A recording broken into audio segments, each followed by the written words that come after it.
Good afternoon, dear friends. In this video, I am telling about what is Zero FIR and what do we mean by Zero FIR.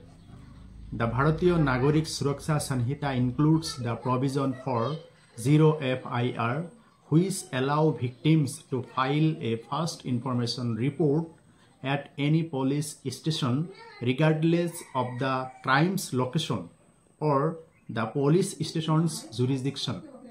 The police station that receives the Zero FIR will then transfer the relevant documents to the police station with jurisdiction over the case. ইয়াত আসলতে কোৱা হৈছে যে zero FIR টো হৈছে victim এজনে যিকোনো ঠাইত গোচৰ বা এফআইআৰ দাখিল কৰিব পাৰে।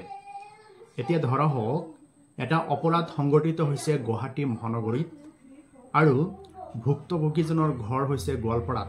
এতিয়া ভুক্তভোগীজনে গোৱালপাৰাত এফআইআৰ লজ কৰিব পাৰে আৰু এফআইআৰ টো দাখিল কৰাৰ পিছত গোৱালপাৰা পুলিচ ষ্টেচনে সেই এফআইআৰৰ ডকুমেণ্টছ বিলাক গুৱাহাটীত থকা পুলিচ ষ্টেচনত পঠাই দিব লাগিব। এই সুবিধাটোই হৈছে জিৰো এফআইআৰ। ভাৰতবৰ্ষৰ যিকোনো ঠাইত অপৰাধ এটা সংঘটিত হলে ভুক্তভোগী এজনে যিকোনো ঠাইৰ পৰা এফআইআৰ দাখিল কৰিব পাৰে। এই সুবিধাটোকেই জিৰো এফআইআৰ বুলি কোৱা হয় আৰু এই সিস্টেমটো আপোনাৰ চালু হৈছে ভাৰতীয় নাগৰিক সুৰক্ষা সংহিতা 2023 দিনাখনৰ পৰা বলবৎ হল। সেই বলবৎ হোৱাৰ তাৰিখৰ পৰা জিৰো এফআইআৰ বলবৎ হৈছে। যদি ভিডিঅ'টো আপোনালোকৰ ভাল লাগে লাইক কমেন্ট শেয়াৰ কৰিব।